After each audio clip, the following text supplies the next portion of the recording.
connecting neighborhoods across the Treasure and Magic Valleys, telling stories from within our communities. This is Good Morning Idaho. Hey everybody, it is 6 a.m. on a Tuesday. Welcome to Good Morning Idaho, and thanks for joining us. I'm senior reporter Roland Barris, and I'm coming to you live this morning, as you might have guessed, from the Warhawk Air Museum ahead of the 23rd annual Warbird Roundup this weekend. It's Idaho's largest gathering of historic warplanes with a jam-packed schedule of things to do and the ability to get up close to these aircraft, which is really rare.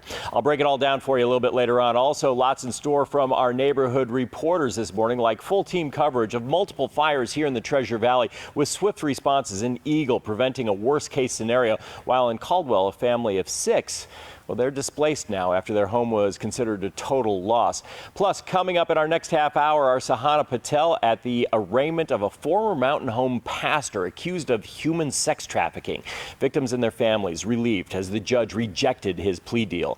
Details on all of that and much more coming up. But first, let's start you off with your weather this morning as you get ready to head out the door. Sophia Cruz joining us. Yesterday was a beautiful day. I imagine we've got a carbon copy today. Yeah, it's going to be a carbon copy, but the temperature is going to rise. So you may not be a fan of the heat today, which I'm sitting right there with you, but we can find ways to combat that. Heading to a body of water is often, more times than not, really what we all do when it gets super hot outside. But this just goes to show you that everyone can do it, even our furry friends. This is a photo sent in from Tammy Thompson. She sent it to me at my email, and if you want to send in any of your photos, my email is sophia.cruz@kivitv.com. But look how cute with this little life vest on.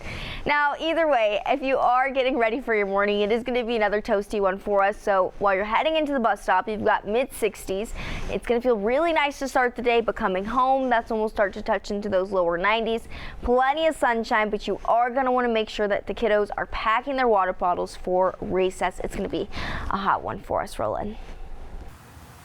Kind of a cool. All right, it certainly is going to be warm. Thanks, Sophia. Appreciate it. I hope everyone stays cool today. And we start in the news this morning with a heartbreaking story out of Caldwell. An 18-year-old girl is dead and her father behind bars as the suspect in her murder. Here's what we know. According to Caldwell police, officers responded to a call from a teenage boy on Blaine Street Monday afternoon who said his father, 51-year-old Delbert Cornish, was armed with a gun. Officers made contact with the boy, who then said that his dad had made comments about shooting a family member and tried to prevent him from escaping. When police arrived, they found a dead girl and a firearm. Using automated license plate reader cameras, police were able to track Cornish to a residence in Mountain Home and arrested him without further incident. The investigation remains active and will continue following the story as we learn more. A teen escaped from his home after this garage caught on fire.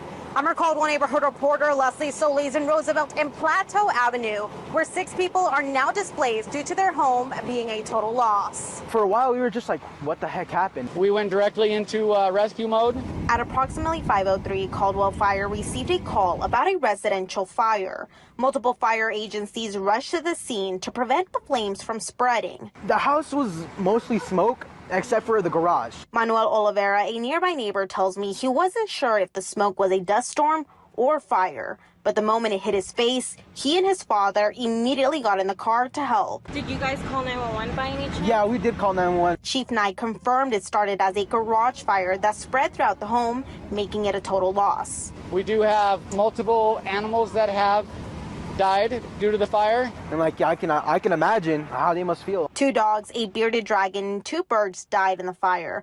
But a teen who was home alone escaped without injuries. Idaho News 6 was the only crew granted access by the chief to view the aftermath at the back of the home. There also were 2 injuries. 2 firefighters and were taken to West Valley with non-life-threatening injuries. Due to the total loss, the family was offered assistance through the Burnout Fund and First Choice Homes. Chief Nine tells me this is still an active investigation. I'll bring you the latest updates right here on Idaho News 6. I'm your Caldwell neighborhood reporter Leslie Solis for Idaho News 6. A fire that broke out in Eagle and threatened dozens of homes is now contained. I'm your neighborhood reporter Brady Caskey in that Eagle neighborhood, talking to neighbors and firefighters. Well, it burned really close to homes. Theron Hudson with Eagle Fire says Monday's fire grew to about 240 acres and threatened dozens of homes. I think at moments throughout the fire, probably most residents couldn't differentiate whether or not a house was on fire or if it was the shrubbery. He says even though the flames looked close, firefighters were able to protect life and property. We did not lose, at least to our knowledge at this point, any structures throughout the fire. We have lost one vehicle. One firefighter was transported with minor injuries to a local hospital. But neighbors are unfortunately used to fires at their doorsteps. You just go, here we go again. We've seen fires in these mountains quite a bit. Stacy Moon lives nearby and opened his pastures to allow neighbors to move their livestock to safety. The neighborhood just came together and helped each other out, and the Boise Fire Department, Eagle Fire Department, Meridian, it looks like everybody was here. Firefighters from Boise, Eagle, Star, Meridian, Nampa, BLM, Middleton, Kuna, and even Parma all responded to the blaze.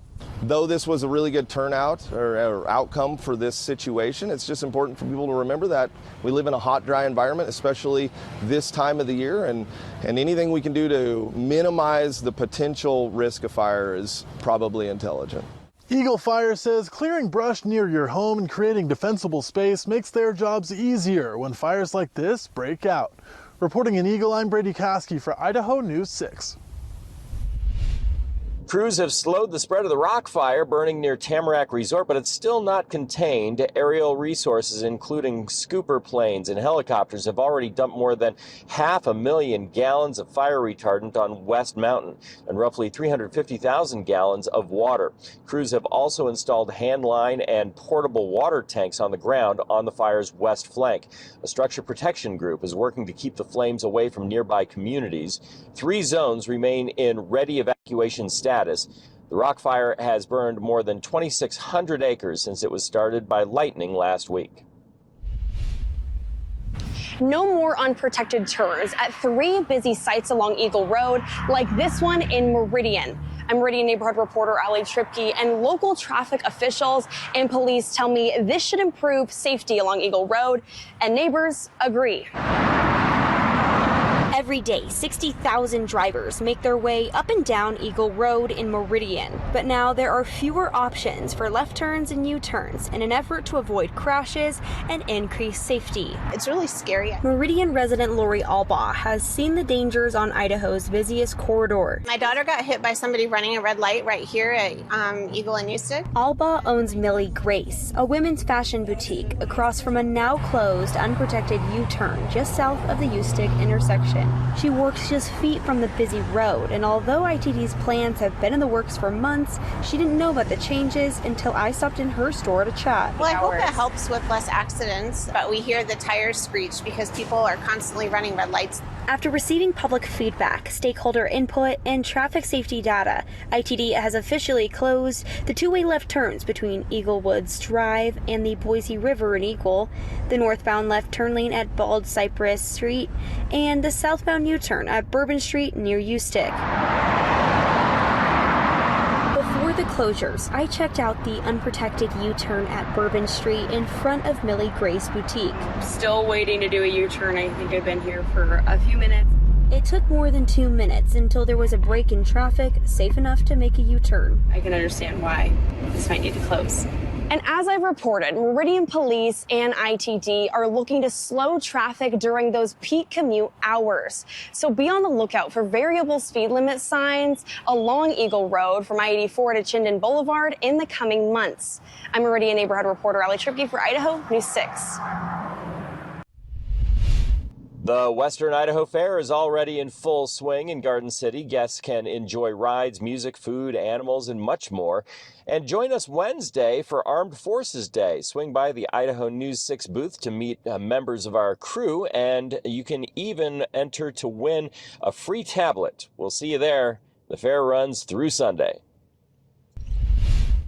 When we get back, details on the high-stakes meeting between President Trump and Ukrainian President Zelensky, a meeting that drew stark contrast from their last face-to-face. Hey everybody, happy Tuesday. Your time right now is 6:11 and our neighborhood of the day is Emmett. Now heads up for our folks in Emmett, it is going to be 99 this afternoon. We'll be hovering near the triple digits, so again, it is going to be a very hot day ahead. I'll be showing you the rest of the week coming up. Ooh, that is hot. All right, everyone. It is about 13 minutes past the hour. Let's take a look at your national headlines this morning. 3 more Republican governors have sent National Guard troops to Washington, D.C., joining President Trump's operation in the Capitol. Mississippi, Tennessee, and Louisiana have now also announced deployments. That brings the total to more than 1,100 troops from 6 different states. D.C. Mayor Muriel Bowser questioning the operation's purpose, suggesting it's more about immigration enforcement than reducing crime. Hurricane Erin will continue threatening the East Coast with deadly rip currents and destructive waves despite not making landfall. The powerful Category 3 storm will impact North Carolina's Outer Banks the hardest. Mandatory evacuations underway for some islands there. Forecasters warn of 20-foot waves that could destroy protective dunes and cause severe flooding. Officials reported at least 75 rip current rescues along North Carolina's southern coast on Monday. Stay out of the water in those conditions.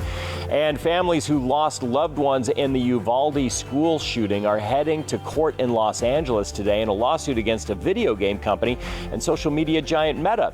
The families claim the companies are partially to blame for their loved ones' deaths. The lawsuit claims companies target young, impressionable boys to market their products, and calls of duty video games are, they say, quote, a training camp for mass shooters. 17 students and 2 teachers were killed in the Uvalde shooting.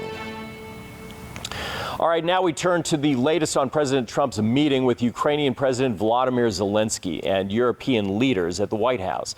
This morning, the president pushing for a face-to-face meeting between Zelensky and Vladimir Putin. ABC's Nicole D'Antonio is in Washington with the details on possible next steps. This morning, a major push for peace in Ukraine, nearly 3.5 years after Russia invaded. Ukrainian President Zelensky returning to the White House to meet with President Trump and European leaders to discuss ways to bring an end to the war. And security in Ukraine depends on the United States and on you and on those leaders who are with us in our hearts. The meeting striking a very different tone from Zelensky's February visit that ended in a shouting match. Trump and European leaders discussing security guarantees that could protect Ukraine against further Russian attacks. The president pledging American support. When it comes to security, there's going to be a lot of help. It's going to be good. They are first line of defense because they're there. They're Europe. But we're going to help them out also. We'll be involved. But it's unclear what those security guarantees may entail. The meeting comes days after President Trump's high-stakes summit with Vladimir Putin in Alaska, which ended without a ceasefire agreement. Heading into that meeting, Trump called it a must. I want to see a ceasefire rapidly. But Putin said no, and Trump backed down. Trump goes there promising fire and hell for Russia if it did not actually go along. And make tangible concessions. Russia does not make tangible concessions. Nothing happens. As the fighting continues, Trump is now pushing for another in-person meeting, this time with Zelensky and Putin at the table. But many are raising questions about Putin's true intentions. This whole negotiation process could be a ploy. It could be simply a stalling effort by the Russians to continue the fight, looking like they actually want to an agreement when they do not. It comes as Russia steps up its attacks over the weekend on major Ukrainian cities, killing at least 10 people and wounding dozens more. President Trump posted on social media that he called President Putin after his meeting with Zelensky to arrange a meeting between the country's 2 leaders. No word yet on when or where that meeting would take place. Nicole D'Antonio, ABC News, Washington. Hey everybody, we're over here at the Warhawk Air Museum. The Warbird Roundup is coming up this weekend. We'll tell you all about that and talk to the pilot of this T-6 coming up. All right, welcome back, everyone, to Good Morning Idaho. And we're here at the Warhawk Air Museum talking about the Warbird Roundup, which is coming up this weekend. And John Walborn is here. He's the pilot of this T-6, this beautiful yellow T-6. I mean, it's a gorgeous example of this aircraft. This is a very beautiful T-6. This one is painted up just like it would have been in service in about 1952. Yeah. This is a wonderful flying airplane, especially compared to what I normally fly for work as an instructor. when I climb in this thing, all I can think about is the 350,000 pilots that learned to fly in this airplane. And then when you fly it, you realize that this airplane was designed to be hard to fly. Right. It's not, you would think, oh, hey, we want people up there and they fly and they make it easy. This was designed to challenge you. Right. So the thought process behind the T6 was, as a trainer, it wasn't to train you how to fly. It was really to weed out the people that were going to wreck a Mustang or a Thunderbolt or things like that. Yeah. They wanted to find out stateside before they went and wrecked a warplane. That makes a lot of sense, actually. Now, this weekend, are you going to be flying? I am going to be flying. I'll be flying a T6, and I'll be flying a Cessna Bird Dog dedicated to one my grandpa flew in Vietnam. That's kind of cool, isn't it? To get into a bird dog that your grandfather flew. It is really cool to fly something like that, and that's our mission here at the Warhawk Air Museum, is to dedicate these airplanes to the people that flew them, maintained them, and built them. Right, and never forget, that's these pilots and these folks that gave their lives for this country. Well, listen, it's going to be fun to see you up here this weekend. We'll talk more about piloting one of these planes a little bit later on, and maybe go over and look at the A-10 that has arrived here at the Warhawk Air Museum coming up a little bit later on. Thanks, John. Appreciate it. And let's find out what the weather's going to be like now for this big event with Sophia. Hey, Sophia, how's it looking? Hot, I'm sure. Yeah, with all the Warhawk really talk that Roland always goes and really talks about them with, he needs to just honestly get in one at this point. And if maybe you're jet setting away and you're getting away from the heat today, can't blame you there. The numbers do not look nice. So we take a look at this afternoon. You've got 100 in Mountain Home, 98 in Boise, 103 coming your way in Glenns Ferry. Even our mountains can't escape the heat. You've got lower 90s in this afternoon. As far as what we look like on our drought monitor, let's talk about this because we have still seen some wildfires, and while it hasn't been as intense as last season, it is still a possibility as we head through August, and we haven't seen very much change. We are abnormally dry in the Treasure Valley, severe in Twin Falls, moderate between our west and east central mountains, and then as you take a look at the rest of this map, some parts of it are even at the extreme. Now this combined with gusty conditions has really aided in bringing on some fire, really just danger. So again, even though we aren't under a red flag warning, most fires are human caused. So taking a look at this afternoon, we are still seeing those strong wind gusts upwards towards 25 miles per hour. The breezy winds stick with us through at least Thursday morning. So while things are heating up, it's also getting pretty breezy, which we know just causes the ingredients for wildfires to really start. As far as what our future smoke looks like, we aren't looking at too much change for our morning, but if you are in McCall, Cascade, Idaho City, it'll grow a little hazier into the afternoon, especially if you're near Mountain Home and Glenns Ferry. It'll kind of build in and out throughout the day, but overall we look pretty quiet out here. We will still again though see that light haze, so don't be surprised when you walk outside and it's not that picture perfect blue day. As far as our futurecast shows, there's not very much to change. You will notice some clouds slowly increasing through the middle of the day, but other than that, it's pretty quiet. And as those wind gusts start to increase, still very little change. By Wednesday morning, we do look at some monsoon moisture come our way, and that'll bring on that chance of isolated storms. So that southerly wind pattern that we're now getting that's contributing to hot and dry weather will also bring on that chance for some dry thunderstorms into this afternoon and even into tomorrow, but mainly across our eastern portions of the Snake River Plain. Throughout the rest of the evening ahead and into Wednesday, not very much change on here. We do get pretty quiet out there, and then that hot weather just continues to tick up as we head into our weekend. So heads up on that front. We do see those lower 90s stick around for Wednesday and Thursday, but Friday, Saturday, and Sunday. Saturday still have the possibility of hitting towards those triple digits, and then into next week, mid-90s both Monday and Tuesday. But it is a hot week ahead, so again, friendly reminders, take those shade breaks and stay hydrated. Students are back in class here in Twin Falls, and I'll show you some new safety changes at one local elementary school. The kids are back in class across the Twin Falls School District. I'm your Twin Falls neighborhood reporter, Joey Martin, checking in with a few local schools on day one and finding out more about one school's new safety policies. So long, summer break. Yay, school! The new school year is officially underway for around 9,000 Twin Falls School District students. I stopped by both Sawtooth Elementary and O'Leary Middle School on Monday, where kids and staff are ready to kickstart the new year. I'm so excited to see all the kids back, and we're ready for them, and we're going to have a great year. It was fun to see the kids come, and parents were excited, and we had a good morning. Across the district, it's up to each individual school to set up specific safety policies. And this year, Principal Noel Batista explains that students and parents will see some changes at Sawtooth Elementary. Just a progression in student safety. We know the Sawtooth, we have a very, very large playground, which is lovely and wonderful. We want our community to have access to that still during non-school hours, but we want to ensure the safety of our students. The new safety measures include fencing off the entire playground area, as well as a new procedure for parent pickup. So we have these neat little cars that they will hang on the rearview mirror of their car. And in this loop that we have right here, the cars will come right up and they'll have their student's name on there. And then we'll pull them up and the kids will just jump right into the car and off they go home after school. Before school, if they want to walk their kids to class, that's okay. But once that first bell rings, we ask that they come outside of the gated area. The school is also introducing a new staggered release schedule to help reduce congestion. So the kids that are parent pickups will come out first through the hall with a bunch of staff to help and be with them while they're here.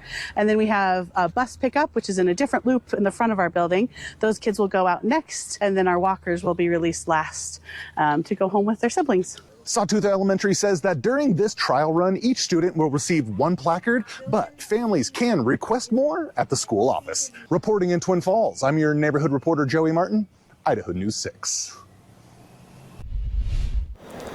28 minutes past the hour. Thanks for joining us this morning. We're here at the Warhawk Air Museum ahead of the Warbird Roundup. Still to come on Good Morning Idaho. We'll tell you about that, and we have much more in store, including what's still to come from your neighborhood reporters. In Mountain Home, what's next for a former pastor charged with human sex trafficking as a judge rejects his plea agreement?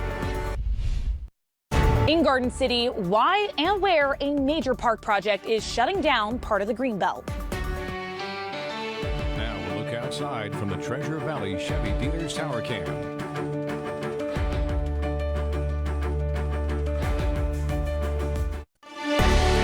Connecting neighborhoods across the Treasure and Magic Valleys, telling stories from within our communities. This is Good Morning Idaho. Hey everybody, welcome back to Good Morning Idaho. Into our last half hour, I'm senior reporter Roland Barris, live this morning at the Warhawk Air Museum, giving you a preview of this weekend's annual Warbird Roundup. Right behind me is one of the museum's aircraft. This is a bird dog. This was a scout plane, if you will. We're going to talk to a pilot, John Walborn, who actually flies this. His grandfather flew it in combat, too. We're going to talk a little bit about that and everything that you need to know about this weekend's great event here at the Warhawk Air Museum. Also, we've got a lot to get to from our team of neighborhood reporters, like our Riley Shoemaker, giving Greenbelt users a heads up on an upcoming project that's going to close off a pretty popular stretch of the path for several months. Project leaders maintaining that the disruption will be well worth the wait. Plus, our Lorian Nettleton highlights a Twin Falls food hall welcoming Housing and Urban Development Secretary as he says a program that encourages private investment in the community is paying off. That and much more to come this morning. But first, let's start you off with your weather. Sophia, what's it looking like today? Hot for sure, but it looks like that coffee is really starting to hit to you now, Roland. You're getting on a mile per minute over there, but either way, as you head into your morning, maybe if you start to wake up and make your coffee, I'd suggest iced coffee today, especially because as we head into this afternoon, it's going to be quite toasty, but right now it's a nice clear start to our morning. We're getting a nice cotton candy sunrise, but this afternoon, you're going to wish the sun stayed down. You'll notice temperatures are sitting near triple digits, so we are expecting, again, triple-digit heat near and around our valley floors. I'll be showing you where it looks hottest and then also what we can expect into the week ahead. Roland? I have not had a spot of coffee this morning. I don't know what's wrong with me. All right, thanks, Sophia. We turn now to the news on this Tuesday morning, and we begin with a development in the case against Gregory Wayne Jones. Now, you might remember he's a former pastor accused of sex crimes against the Mountain Home community, and our Sahana Patel was there at his arraignment as the judge rejected his plea deal. A moment of relief for many inside the Elmore County Courthouse Monday morning as a judge rejected a plea agreement for former Mountain Home pastor charged with human sex trafficking. I'm your Mountain Home neighborhood reporter Sahana Patel, and I was inside the courtroom bringing you continuing coverage on the case against Gregory Wayne Jones. Inside a Mountain Home courtroom Monday morning, you could hear gasps and sighs of relief as neighbors learned their former pastor, facing serious felony accusations, won't get off with a plea deal. As Idaho News 6 has previously reported, Gregory Jones is accused of using his position of power at Liberty Christian Fellowship Church to sexually abuse women, claiming it was part of their spiritual healing. We were the only outlet inside the courtroom earlier this month when the agreement was announced, leaving victims and their supporters disgusted. And we will speak loudly against this enemy, and he will be destroyed. I requested a copy of that agreement from the Elmore County Courthouse. Currently, no details have been made public, but on Monday, Judge Theodore Fleming denied the deal. In most cases, a plea agreement means the defendant agrees to plead guilty to something, while the state agrees to lessen the consequence. But that limits what the judge can decide when it comes to sentencing. So for now, the deal is off. Idaho News 6 has been covering this case since Jones's arrest in April. Victims and their families are relieved by the latest updates, telling us the judge's rejection is a small but significant step towards justice. In a statement, they tell Idaho News 6, in part, the case is not just about one individual. It's a battle in the larger war against sexual assault and the abuse of power by those who believe they are untouchable. Victims expressed gratitude for community support and asserted their continued commitment to fight for survivors and to hold abusers accountable. Idaho News 6 will continue to follow updates on this case for neighbors in Mountain Home. Jones is scheduled to be back in court September 15th, and you can find the full statement from survivors on this story on idahonews6.com. I'm your Mountain Home neighborhood reporter, Sahana Patel, for Idaho News 6. Another safety reminder as kids go back to school, Caldwell PD will be stepping up patrols in school zones. Remember, they're just 20 miles per hour from 7 a.m. to 4 p.m. during the school week. And don't forget, drivers must yield for kids and other pedestrians in crosswalks. You don't want a ticket, and no one wants a child to get injured. The Fort Idaho Center is one step closer to being under new ownership. I'm your Nampa neighborhood reporter Keith Burrell, and City Council addressed the public's concerns over the transfer of their property and discussed altering a levy that would also raise taxes. The vote, a unanimous no. Tonight we're talking about a financial decision. What do we do? How do we fund this ongoing? To fund it, City Council is considering adjusting a levy that would add about $6 in taxes for Nampa residents for every $1 million needed. The College of Western Idaho assessed the needs of the Fort Idaho Center at a price tag of $25 million. So is the override levy the answer? I don't know what it is. Ultimately, it's not, as City Council voted unanimously to not put an increase in taxes on the November ballot up for a vote. Councilmember Jangula says that the chair of Nampa School Board District Board of Trustees contacted her and requested they not approve the levy because they're thinking about running a levy vote this fall. The Nampa School District told me in a statement that the board chair's intent was only to provide awareness and maintain open communication, and at no point did they ask her not to run the city's levy. Throughout the process with the public, several ideas are being brought up to increase revenue. Councilmember Haverfield is proposing to turn this 3-acre section of the parking lot into commercial space. To do that, he says, 1/4 of the remaining parking would need to be compact parking. There's no date set for City Council to discuss and vote on transferring the Fort Idaho Center to CWI, but when there is, you can find all that coverage right here on Idaho News 6. From City Hall, I'm your Nampa neighborhood reporter Keith Burrell for Idaho News 6. Vallow Daybell is back in Idaho, where she'll serve 5 life sentences. Vallow has been held in Maricopa County, Arizona, where she was found guilty of conspiracy to commit the murders of her husband, Charles Vallow, and her former nephew-in-law, Brandon Boudreau. A new video from Maricopa County shows Vallow in handcuffs and shackles as she's escorted from her cell by multiple armed guards. Here in Idaho, she was convicted for the murders of her children and conspiracy to commit the murder of Tammy Daybell. You can read our full coverage of her trial and sentencing on our website, idahonews6.com. It's a big move forward for a big project along the Boise River, but it could mean a long detour for the people who use that stretch of greenbelt along Expo, Idaho. And starting September 2nd, this path next to Expo, Idaho will be closed for months. I spoke with frustrated neighbors and the project manager about what this means for the neighborhood.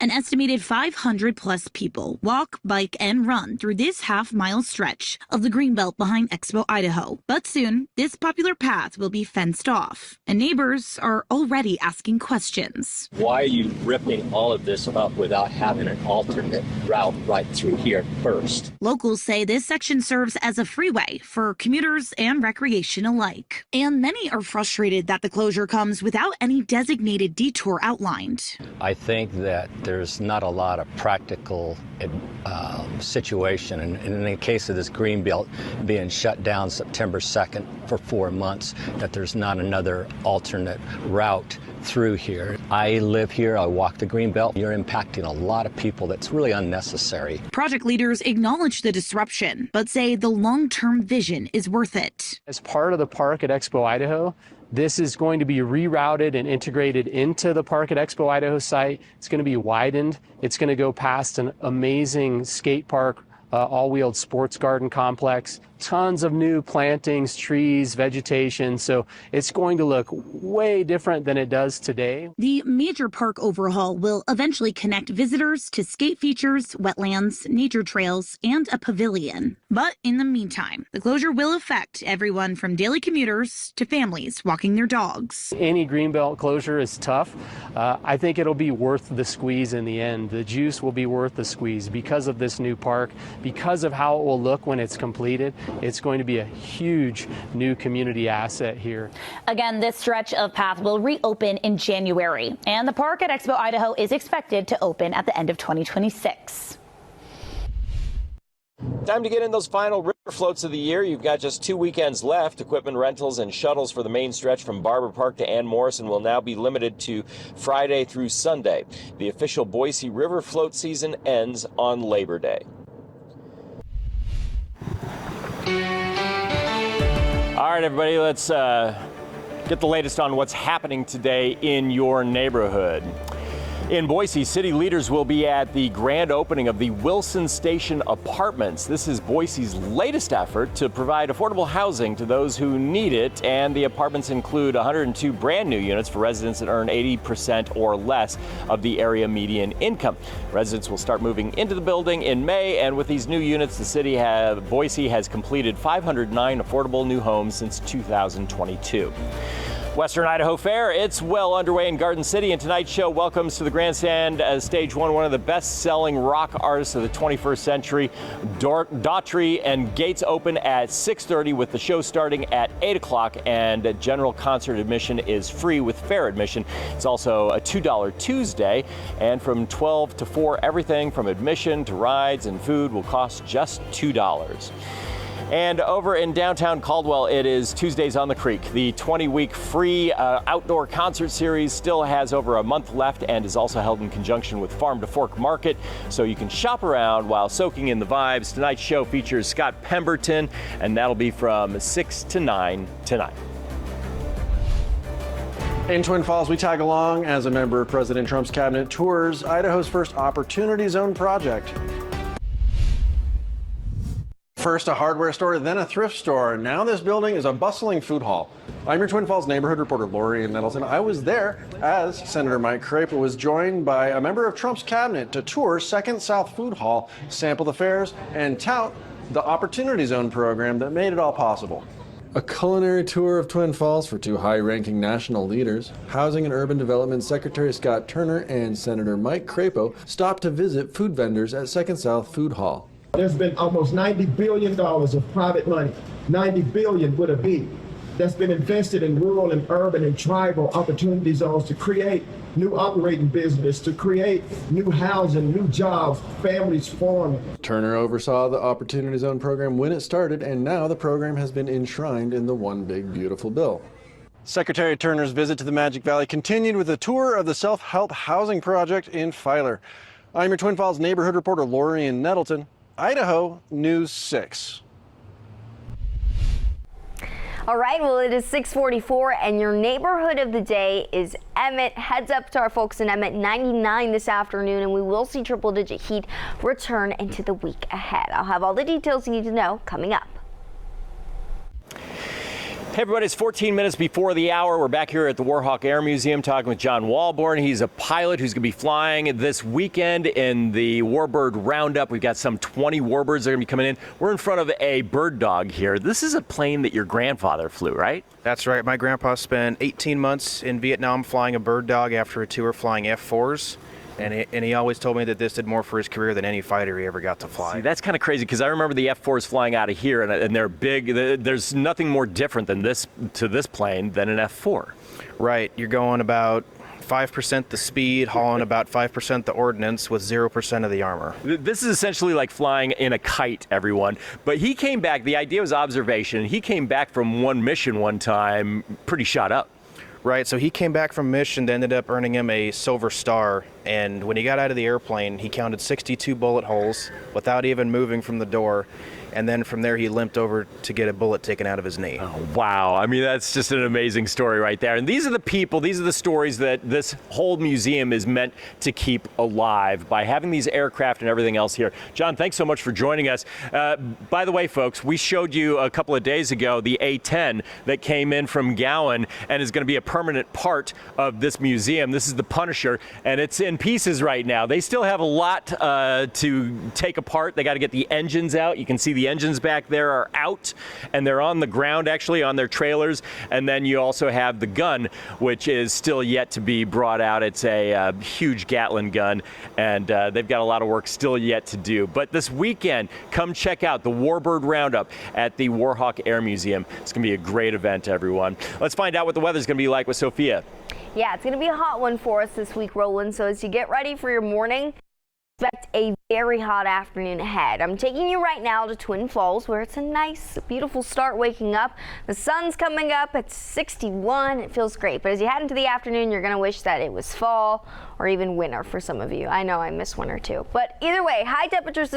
The numbers don't look awesome. We've got 98 in Ontario, 98 in Boise, 100 in Mountain Home, and 103 in Guns Ferry. If you make your way into the mountains there, it's even starting to toast up a bit with lower 90s expected. And the biggest factor is this upper level ridge is kind of amplifying over us. And as it starts to expand, this will bring up our temperatures over really into today, but also return them near the triple digits by the weekend. Now we do see again some slight relief as we make our way into next week, but still it's pretty toasty. On top of that, we'll also be tracking some afternoon thunderstorm chances because of our wind direction. So our southwesterly flow is going to contribute to bringing up that monsoonal moisture. So we'll see thunderstorm chances today, tomorrow, and potentially even into the weekend.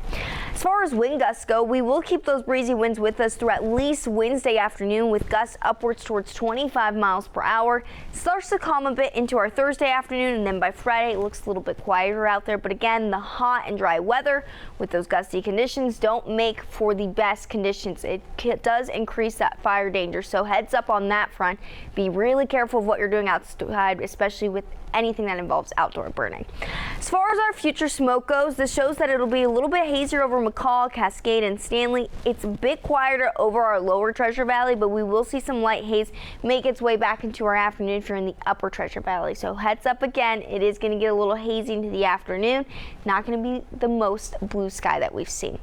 Either way, as we make our way into tomorrow, if you are heading out to the Western Idaho Fair, the Idaho News 16 will be there, so make sure you come by and stop and say hi. You've got lower 80s into lunchtime, mid 90s as we head into the afternoon. Plenty of sunshine again, but as you make your way into it, it is going to be a hot one for us. So heads up again, it is going to be pretty toasty over the next couple days and into the weekend. 97 by Friday, Saturday 99. And the mid-90s return by next week. But what also has returned is our morning commute. Let's get you ready to head out the door. The Idaho News 6 traffic report is brought to you by Champion Windows. 6:51 is your time, and we are giving you a live look of downtown, where it's a nice cotton candy sunrise to kick off our Tuesday morning. I hope you're having a good start to your morning so far. If you are getting an early start to your day, your roads look very nice and quiet right now, which is super good news for our Tuesday morning.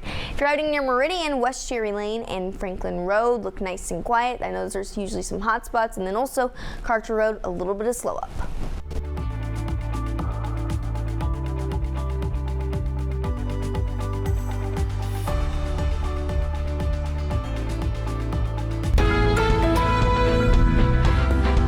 In this morning's GMA First Look, the family of Gabby Petito turning pain into purpose. We're not residents of New Hampshire, but we stand with these families. 22-year-old Gabby Petito disappearing on a cross-country road trip with her fiancé, then found dead, murdered by the man she loved. Now, nearly 4 years after her tragic death, her family is helping raise awareness for the more than 130 missing and murdered persons cases that remain unsolved in the state of New Hampshire. We had resolution in our case. Gabby was found, and there's a lot of families who don't have that resolution, and we feel that we can be a voice to help amplify those stories.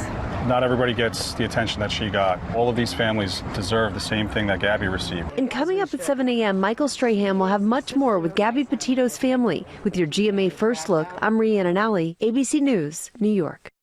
Everybody, welcome back to Good Morning Idaho. It's good to have you along this morning, and we are just wrapping up here. In case you missed it, these are the top stories we're following from our neighborhood reporters. In Mountain Home, what's next for a former pastor charged with human sex trafficking as a judge rejects his plea agreement? Inside the Elmore County Courthouse Monday, gasps could be heard as the judge rejected a plea agreement for former Mountain Home pastor Gregory Wayne Jones, who faces human trafficking charges. Survivors and their families say the ruling is a small but significant step toward justice, as the deal is now off the table and Jones returns to court September 15th. Changes are coming to Eagle Road in Meridian, and I have the details on where you can no longer make unprotected turns. ITD has officially closed the two-way left turns between Eagle Woods Drive and the Boise River in Eagle, the northbound left turn lane at Bald Cypress Street, and the southbound U-turn at Bourbon Street near Ustick. It's a big move forward for a big project along the Boise River, but it could mean a long detour for people who use this stretch of the Greenbelt right behind me. I'm Garden City neighborhood reporter Riley Shoemaker, where starting September 2nd, this path next to Expo, Idaho, will be closed for months. The half-mile stretch will stay closed until January, while it's rebuilt into part of the new park at Expo, Idaho. Neighbors say the closure creates major headaches, but county leaders insist the long-term payoff will be worth it. And of course, you can learn more about all of these stories by just going to our website, idahonews6.com. Now, the Out the Door forecast, brought to you by Pella Windows and Doors.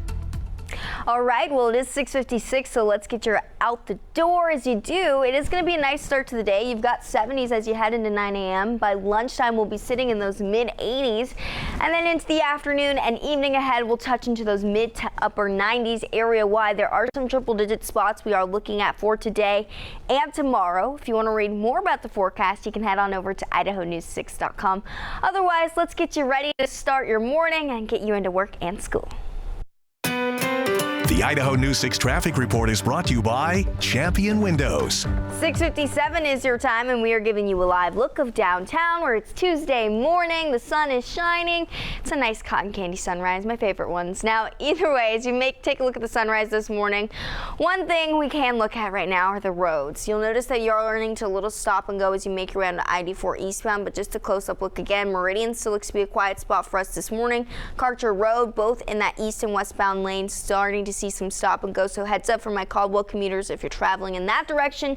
Chinden Boulevard to US 20 right now, just under 14 minutes if you are traveling eastbound.